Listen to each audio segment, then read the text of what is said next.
Most welcome friends, स्वागत है आपका अपने चैनल स्टडी अड्डा में। तो फ्रेंड्स, आज की इस वीडियो में हम बात करने वाले हैं मीडिएवल हिस्ट्री यानी कि मध्यकालीन इतिहास की कुछ इंपॉर्टेंट क्वेश्चंस जो बार बार एग्जाम्स में पूछे जाते हैं, उन्हीं क्वेश्चंस को हम लेकर आए हैं। तो स्टार्ट करते हैं। इसमें हमारा सबसे पहला क्वेश्चन आ जाता है कि 712 ईस्वी में भारत पर सफल मुस्लिम आक्रमण किसके द्वारा किया गया था।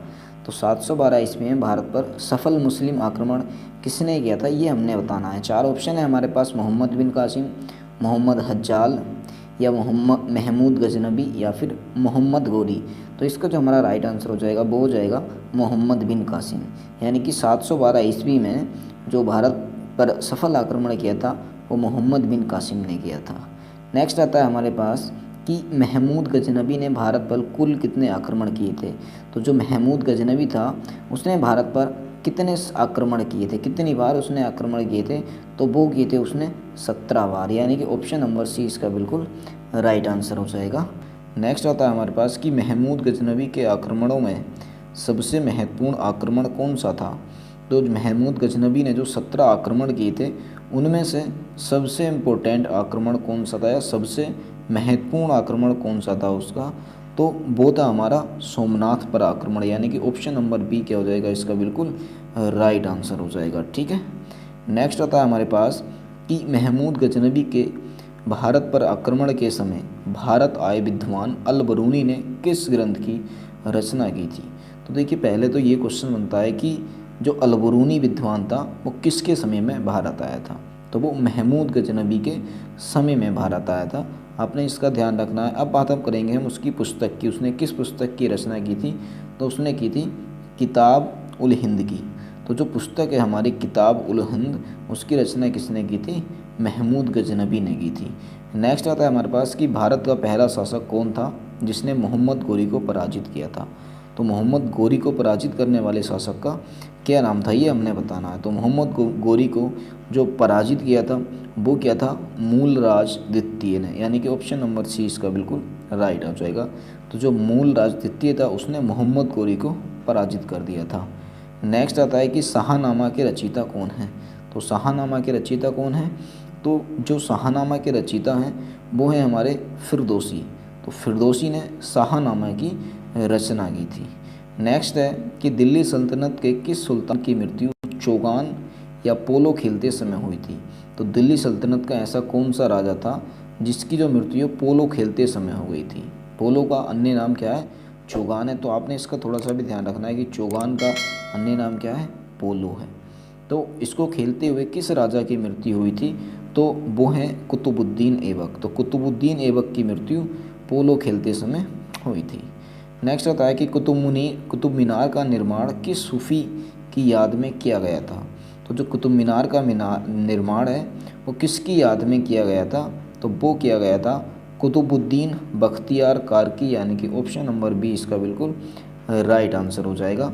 नेक्स्ट आता है हमारे पास कि भारत की प्रथम मुस्लिम शासिका कौन थी। तो भारत की जो प्रथम मुस्लिम शासिका थी उनका नाम था रजिया सुल्तान। यानी कि ऑप्शन नंबर बी इसका बिल्कुल राइट हो जाएगा।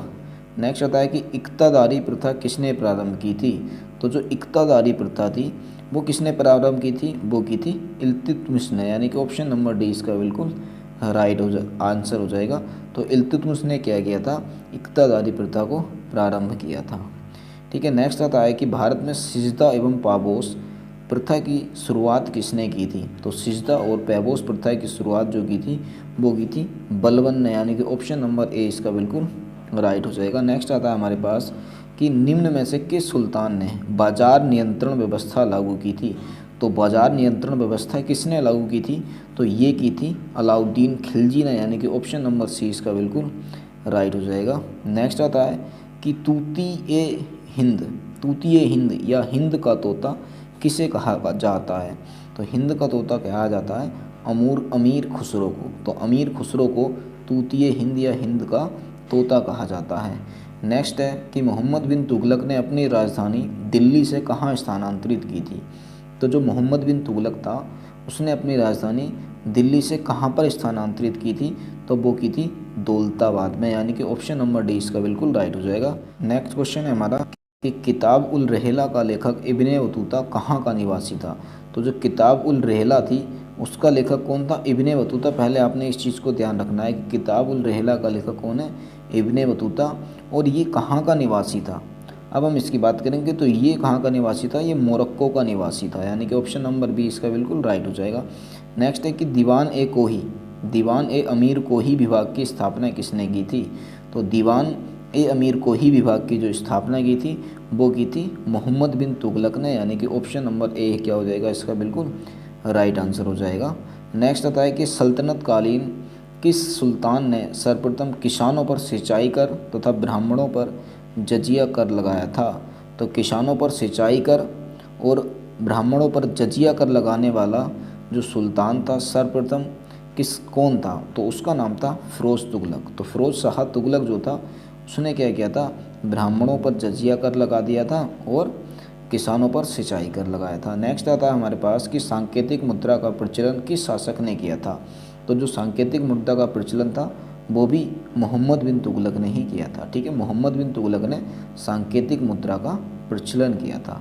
नेक्स्ट आता है कि दिल्ली सल्तनत का कौन सा सुल्तान गुलरुखी उपनाम से कविताएं लिखता था।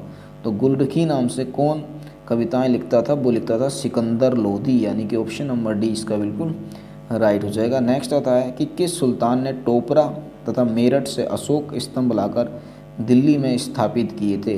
तो वो लाया था फ़िरोज़ शाह तुगलक, यानी कि ऑप्शन नंबर ए इसका बिल्कुल राइट हो जाएगा। नेक्स्ट आता है कि बाबर के आक्रमण के समय दिल्ली का सुल्तान कौन था। तो बाबर के आक्रमण के समय दिल्ली का जो सुल्तान था वो था इब्राहिम लोदी। तो इब्राहिम लोदी क्या था, दिल्ली का सुल्तान था जब बाबर ने आक्रमण किया था। नेक्स्ट आता है कि 1336 ईस्वी में विजयनगर साम्राज्य की स्थापना किसने की थी। तो 1326 ईस्वी में जो विजयनगर की स्थापना थी वो की थी हरिहर तथा बुक्का ने। तो हरिहर बुक्का कौन थे, ये दोनों भाई थे। इन दोनों भाइयों ने मिलकर ही विजयनगर साम्राज्य की स्थापना की थी 1336 ईस्वी में। नेक्स्ट आता है कि अष्टदिग्गज किस शासक के दरबार को सुशोभित करते थे। तो पूछा है क्वेश्चन में कि अष्टदिग्गज किसके दरबार में थे। तो जो अष्टदिग्गज थे वो कृष्णदेव राय के दरबार में थे। ठीक है, यानी कि ऑप्शन नंबर ए क्या हो जाएगा इसका बिल्कुल राइट आंसर हो जाएगा। कृष्णदेव राय द्वारा रचित अमुक्ता माल्यद किस भाषा का ग्रंथ है। तो सीधा सीधा ये पूछा है कि अमुक्ता माल्यद जो ग्रंथ है उसके लेखक कौन है, किसके द्वारा लिखा गया, वो कृष्णदेव राय के द्वारा लिखा गया। और ये पूछा गया है कि किस भाषा का ग्रंथ है, तो वो तेलुगु भाषा का ग्रंथ है। आपने इतना ध्यान रखना है। नेक्स्ट आता है कि प्रसिद्ध विट्ठल स्वामी का मंदिर तथा हजारा का मंदिर का निर्माण किसने कराया था। तो जो विट्ठल स्वामी मंदिर है और हजारा का मंदिर का निर्माण है वो किसने करवाया था, तो वो करवाया था कृष्णदेव राय ने। तो कृष्णदेव राय ने ही विट्ठल स्वामी का मंदिर का निर्माण कराया था और हजारा के मंदिर का भी निर्माण कराया था। नेक्स्ट आता है हमारे पास कि ख्वाजा मोइनुद्दीन चिश्ती की दरगाह कहाँ पर स्थित है। तो जो ख्वाजा मोइनुद्दीन चिश्ती हैं उनकी जो दरगाह है वो है अजमेर में। तो अजमेर शरीफ में ख्वाजा मोइनुद्दीन चिश्ती की दरगाह है। नेक्स्ट आता है कि सुहारवार्दी सिलसिला का मुख्य केंद्र कहाँ था। तो सुहारवार्दी सिलसिला का जो मुख्य केंद्र था वो था पंजाब। नेक्स्ट, सूफी संतों के शिष्यों को क्या कहा जाता था।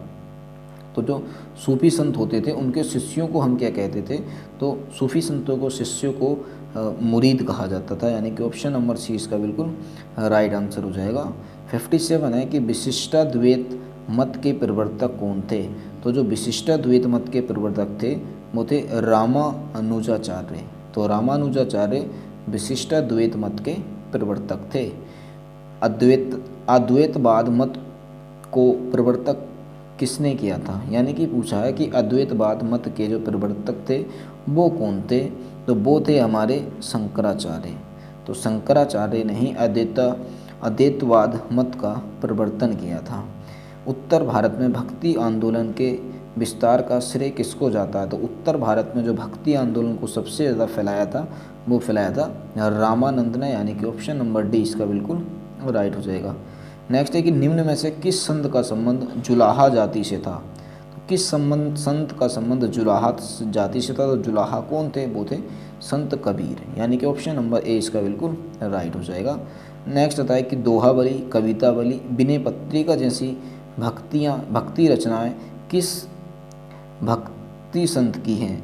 यानी कि सीधा ये पूछा है कि जो दोहाबली है, कवितावली है, विनय पत्रिका है, ये किसकी रचनाएं हैं? तो ये जो रचना वो है हमारे तुलसीदास की, यानी कि ऑप्शन नंबर बी इसका बिल्कुल राइट हो जाएगा। नेक्स्ट आता है कि महात्मा गांधी के प्रिय भजन बैसड़ब जनते तेणे कहिए। तो महात्मा गांधी का जो प्रिय भजन है कि बैसड़ब जनतो तेणे कहिए, जे पीर पराई जाने रे, पर दुखे अपमान सहेजे, मन अभिमान न आने रे। तो ये जो सॉन्ग है, इनका भजन है, इसके रचयिता कौन है? तो इसके जो रचयिता हैं वो हैं नरसिंह मेहता। तो नरसिंह मेहता ने है इस सॉन्ग को डायरेक्ट किया था, लिखा था। नेक्स्ट आता है कि साखी एवं शब्द रचनाएं किस संत की हैं? तो साखी और शब्द जो रचनाएं हैं वो किसकी हैं, ये हमने बताना है। तो साखी शब्द रचनाएं संत कबीर की हैं, यानी कि ऑप्शन नंबर ए इसका बिल्कुल राइट हो जाएगा। नेक्स्ट आता है कि पानीपत का प्रथम युद्ध 1526 ईस्वी में किन किन के मध्य हुआ था? तो पहले हमें ये पता होना चाहिए कि जो पानीपत का प्रथम युद्ध है वो कब हुआ था? 1526 में हुआ था। और किन के मध्य हुआ था? तो ये जो हुआ था बाबर और इब्राहिम लोदी के मध्य हुआ था, यानी कि ऑप्शन नंबर ए इसका हो जाएगा बिल्कुल राइट आंसर हो जाएगा। नेक्स्ट आता है कि भारत में मुगल वंश का संस्थापक कौन था? तो भारत में जो मुगल वंश का संस्थापक था वो था बाबर, यानी कि ऑप्शन नंबर सी क्या हो जाएगा इसका बिल्कुल राइट हो जाएगा। कि किस शासक की मृत्यु पुस्तकालय की सीढ़ियों से गिरने के कारण हुई थी? तो मुगल वंश का ऐसा कौन सा शासक था जिसकी जो मृत्यु है पुस्तकालय की सीढ़ियों से गिरकर हुई थी? तो वो है हमारा हुमायूं, यानी कि ऑप्शन नंबर बी इसका बिल्कुल राइट आंसर हो जाएगा। नेक्स्ट आता है कि शेर शाह का प्रारंभिक नाम क्या था? तो शेर शाह का जो प्रारंभिक नाम था वो था फरीद खां। तो फरीद खां शेर शाह का प्रारंभिक नाम था। नेक्स्ट आता है कि दिल्ली स्थित पुराना किला का निर्माण किसने कराया था? तो जो पुराना किला का निर्माण है वो किसने कराया था? तो वो भी कराया था शेर शाह ने, यानी कि फरीद खां ने ही पुराना किला का निर्माण कराया था। शेर शाह का मकबरा कहाँ अवस्थित है? तो शेर शाह का जो मकबरा है वो कहाँ पर है? बेसिक क्वेश्चन है। तो ये जो सासाराम बिहार में शेर शाह का मकबरा स्थित है। नेक्स्ट क्वेश्चन आता है हमारे पास कि प्रसिद्ध हल्दी घाटी का युद्ध 1576 ईस्वी में किन के मध्य लड़ा गया था? तो जो हल्दी घाटी का युद्ध है वो किन किन के मध्य लड़ा गया था? वो लड़ा गया था अकबर और राणा प्रताप के बीच में। तो अकबर और महाराणा प्रताप जो थे उनके बीच में हल्दी घाटी का युद्ध लड़ा गया था। नेक्स्ट आता है कि अकबरनामा के रचनाकार कौन थे? तो अकबरनामा को किसने लिखा था? तो इसका जो हमारा राइट आंसर हो जाएगा वो हो जाएगा अबुल फजल। तो अबुल फजल ने अकबरनामा को लिखा था। फिर आता है कि अकबर ने दीन ए इलाही प्रवर्तन किस वर्ष किया था? तो दीन ए इलाही की स्थापना किसने की थी? अकबर ने की थी। कब स्टार्ट की थी? तो दीन ए इलाही जो स्टार्ट की थी वो 1582 ईस्वी में की थी। ठीक है। नेक्स्ट आता है हमारे पास कि निम्न में से किस शासक ने न्याय की जंजीर लगवाई थी? तो न्याय की जंजीर किसने लगवाई थी? तो वो लगवाई थी शाहजहां ने। तो शाहजहां ने न्याय की जंजीर लगवाई थी। नेक्स्ट आता है कि नूरजहां का वास्तविक नाम क्या था? तो नूरजहां का जो वास्तविक नाम था वो था मेहरुनिसा। नेक्स्ट आता है कि किस मुगल शासक के शासनकाल में चित्रकला का सर्वाधिक विकास हुआ था? तो चित्रकला का सर्वाधिक विकास किसके शासनकाल में हुआ था? तो ये हुआ था जहांगीर के शासनकाल में। और ये क्वेश्चन अभी जो पीछे 2022 में उत्तराखंड डीएलएड का एग्ज़ाम हुआ था उसमें भी पूछा गया था। ठीक है, तो इसका भी आपने ध्यान रखना है। इसी तरह के क्वेश्चन ही बनते हैं बस। अभी आपका जो फॉरेस्ट गार्ड का एग्ज़ाम है, डीएलएड का एग्ज़ाम है, आपके कोई भी एग्ज़ाम है जो भी आएंगे जहाँ पर जीएस पूछी जाती है और सभी एग्ज़ाम में जीएस पूछी जाती है, तो ये वीडियो तो क्या है ना आपके लिए एक रामबाण साबित होने वाला है। फिर नेक्स्ट क्वेश्चन आता है कि निम्न में से किसके शासनकाल को वास्तुकला की दृष्टि से सुवर्णकाल कहा जाता है? तो देखिए वास्तुकला की दृष्टि से हम सुवर्णकाल किसके शासनकाल को कहते हैं? तो वो कहते हैं हम शाहजहां के शासनकाल को। तो जो शाहजहां था उसने क्या किया था? सबसे ज़्यादा वास्तुकला का निर्माण किया था, यानी कि बहुत सारी बिल्डिंग्स का निर्माण किया था। इसलिए इसको क्या कहा जाता है? इसके काल को क्या कहा जाता है? वास्तुकला का स्वर्ण काल कहा जाता है। ठीक है। नेक्स्ट आता है कि शाहजहां ने आगरा का ताजमहल किसकी स्मृति में बनाया था? तो ये तो आप सभी को पता होगा कि जो शाहजहां ने ताजमहल बनवाया था वो किसकी याद में बनवाया था? तो वो बनवाया था मुमताज़ महल की याद में। ठीक है, यानी कि ऑप्शन नंबर डी क्या हो जाएगा इसका बिल्कुल राइट आंसर हो जाएगा। नेक्स्ट आता है हमारे पास कि किस मुग़ल बादशाह ने हिंदुओं पर जजिया नामक कर लगाया था? तो हिंदुओं पर जजिया कर किसने लगाया था? तो वो लगाया था औरंगजेब ने, यानी कि ऑप्शन नंबर सी क्या हो जाएगा इसका बिल्कुल राइट हो जाएगा। नेक्स्ट कि जाटों ने सर्वप्रथम किसके नेतृत्व में 1669 ईस्वी में औरंगजेब के विरुद्ध विद्रोह किया था? तो जो जाट थे उन्होंने क्या किया था? औरंगजेब के खिलाफ विद्रोह कर दिया था। तो ये पूछा है कि किसके नेतृत्व में किया था, उनका नेतृत्व किसने किया था? तो उनका जो नेतृत्व किया था वो क्या था? गोकुल ने। तो गोकुल नामक जो व्यक्ति था उसने क्या किया था? उनका नेतृत्व किया था। ठीक है, नेक्स्ट आता है कि गुरु ग्रंथ साहिब का संकलन किस सिख गुरु ने किया था? तो जो गुरु ग्रंथ साहिब का संकलन है वो किस गुरु ने किया था? तो वो क्या था? गुरु अर्जुन देव ने, यानी कि इसका ऑप्शन नंबर बी बिल्कुल राइट हो जाएगा। नेक्स्ट आता है कि निम्न में से किस गुरु ने खालसा सेना की स्थापना तथा पाहुल पर्व का प्रवर्तन किया था? तो पाहुल पर्व का प्रवर्तन और खालसा सेना की जो स्थापना थी वो की थी गुरु गोविंद सिंह ने, यानी कि ऑप्शन नंबर डी इसका बिल्कुल राइट हो जाएगा। नेक्स्ट के सिखों के 10वें तथा अंतिम गुरु गुरु गोविंद सिंह का जन्म कहाँ हुआ था? तो जो पहले आपने देखिए यहाँ से ध्यान रखना है कि सिखों के 10वें और अंतिम गुरु कौन थे? वो थे गुरु गोविंद सिंह। अब पूछा है कि उनका जन्म कहाँ हुआ था? तो उनका जन्म हुआ था पटना में, पटना जो बिहार की कैपिटल है। ठीक है, नेक्स्ट आता है कि भारतीय इतिहास में राजा बनाने वाले के नाम से प्रसिद्ध सैयद बंधु कौन थे? तो राजा बनाने वाले के नाम से प्रसिद्ध सैयद बंधु कौन थे? तो जो सैयद बंधु थे वो थे अब्दुल्ला खां एवं हुसैन अली, यानी कि ऑप्शन नंबर ए क्या हो जाएगा इसका बिल्कुल राइट आंसर हो जाएगा। नेक्स्ट है कि किस मुग़ल शासक ने ईस्ट इंडिया कंपनी को बंगाल में व्यापार करने का विशेषाधिकार प्रदान किया था? तो ईस्ट इंडिया कंपनी को बंगाल में जो व्यापार करने का अधिकार था वो किसने प्रदान किया था? तो वो क्या था? फर्रुखसियर ने, यानी कि ऑप्शन नंबर बी क्या हो जाएगा इसका बिल्कुल राइट आंसर हो जाएगा। नेक्स्ट आता है हमारे पास कि नादिर शाह ने 1739 ईस्वी में किस मुग़ल बादशाह के कार्यकाल में दिल्ली पर आक्रमण किया? तो नादिर शाह ने 1739 में किस मुग़ल बादशाह के कार्यकाल में दिल्ली पर आक्रमण किया था? तो ये क्या था? मोहम्मद शाह के शासनकाल में, यानी कि ऑप्शन नंबर डी इसका बिल्कुल राइट आंसर हो जाएगा। नेक्स्ट आता है हमारे पास कि शिवाजी की राजधानी कहाँ अवस्थित थी? तो जो छत्रपति शिवाजी थे उनकी राजधानी थी वो कहाँ पर थी? तो वो थी रायगढ़। तो छत्रपति शिवाजी की राजधानी कहाँ थी? रायगढ़ में थी। नेक्स्ट कि किस शासक की मंत्रिपरिषद को अष्टप्रधान की संज्ञा दी जाती है? तो जो अष्टप्रधान थे वो किसके शासन में थे, किसकी मंत्रिपरिषद में शामिल थे? तो इसका जो हमारा राइट आंसर हो जाएगा वो हो जाएगा शिवाजी। तो जो शिवाजी की मंत्रिपरिषद थी उसको हम अष्टप्रधान के नाम से भी जानते हैं, इस चीज़ का आपने ध्यान रखना है। नेक्स्ट आता है कि मराठा प्रशासन में चौथ एवं सरदेशमुखी क्या था? तो चौथ एवं सरदेशमुखी क्या था? तो इसका जो हमारा राइट आंसर हो जाएगा वो हो जाएगा एक प्रकार के कर थे, यानी कि चौथ और सरदेशमुखी क्या थे? एक टैक्स थे या फिर एक कर थे। ठीक है, नेक्स्ट आता है हमारे पास कि निम्न में से किस शासक ने स्वतंत्रता का वृक्ष लगाया तथा फ्रांस के जैकोबियन क्लब का सदस्य बना? तो किस शासक ने स्वतंत्रता का वृक्ष लगाया था और फ्रांस के जैकोबियन क्लब का सदस्य बना था? तो इसका जो राइट आंसर हो जाएगा वो हो जाएगा option number B, Tipu Sultan. यानी कि टीपू सुल्तान ने क्या किया था? एक स्वतंत्रता का वृक्ष लगाया था, यानी कि इन्होंने स्टार्ट किया था और जैकोबियन क्लब का भी ये सदस्य था। ठीक है, नेक्स्ट आता है हमारे पास कि हैदराबाद राज्य का संस्थापक कौन था? तो जो हैदराबाद राज्य है उसका संस्थापक कौन था? तो इसका जो हमारा राइट आंसर हो जाएगा वो हो जाएगा चिनक्लिस खां। तो जो चिनक्लिस खां था वो हैदराबाद राज्य का संस्थापक था, इस चीज़ को आपने ध्यान रखना है। नेक्स्ट आता है कि जयपुर नगर की स्थापना किसने की थी?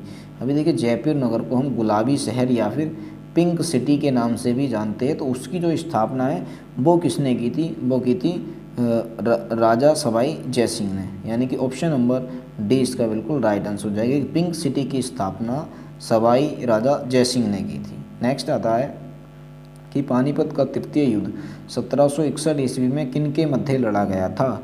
तो पानीपत का जो तृतीय युद्ध है 1751 में हुआ था, किसके मध्य लड़ा गया था। तो इसका जो हमारा मराठाओं और अफ़गान के मध्य हुआ था। अभी देखिए पानीपत के जो तीनों युद्ध हैं उनका आपने ध्यान जरूर रखना है कि कब कब हुए थे। नेक्स्ट आता है कि मयूर सिंहासन का निर्माण किसने करवाया था। तो जो मयूर सिंहासन था उसका निर्माण कराया था जहांगीर ने, यानी कि ऑप्शन नंबर सी इसका बिल्कुल राइट आंसर हो जाएगा। नेक्स्ट आता है ग्रैंड ट्रंक रोड का निर्माण किसने कराया था। तो जीटी रोड यानी कि ग्रैंड ट्रंक रोड का जो निर्माण है वो कराया था शेर शाह सूरी ने, यानी कि ऑप्शन नंबर ए इसका बिल्कुल राइट आंसर हो जाएगा। नेक्स्ट आता है कि आईन अकबरी का रचयिता कौन है। तो जो आईन अकबरी की रचना की थी वो की थी अबुल फजल ने, यानी कि ऑप्शन नंबर बी इसका राइट हो जाएगा। पुरंदर की संधि किनके मध्य हुई थी। तो जो पुरंदर की संधि है वो हुई थी शिवाजी एवं राजा जयसिंह के मध्य में। नेक्स्ट आता है कि मराठों के प्रथम पेशवा कौन थे। तो जो मराठों के प्रथम पेशवा थे वो थे बालाजी विश्वनाथ। और भारत में सर्वप्रथम आने वाले यूरोपीय व्यापारी कौन थे। तो भारत में सबसे पहले जो यूरोपीय व्यापारी आए थे वो थे पुर्तगाली। तो यहाँ से आपने ध्यान रखना है कि पहले भारत में कौन आए थे। तो PDEF, बस यहाँ से आपने देखना, P से पुर्तगाली, D से डच, E से अंग्रेज, F से फ्रांसीसी। ठीक है, PDEF ये भारत में जो विदेशी आए थे, यूरोपीय व्यापारी आए थे, ये उनका क्रम है PDEF। यहाँ से आपने ध्यान रखना। और अभी हमारे आधुनिक भारत के क्वेश्चंस आने स्टार्ट हो गए। तो ये जो आधुनिक भारत के क्वेश्चंस है ये हम अगली वीडियो में कवर करेंगे। आज की वीडियो में बस इतना ही। अगर वीडियो आपको अच्छी लगी हो तो वीडियो को लाइक कीजिए, चैनल को सब्सक्राइब कीजिए और अपने दोस्तों तक इसको ज़रूर से ज़रूर शेयर कीजिए।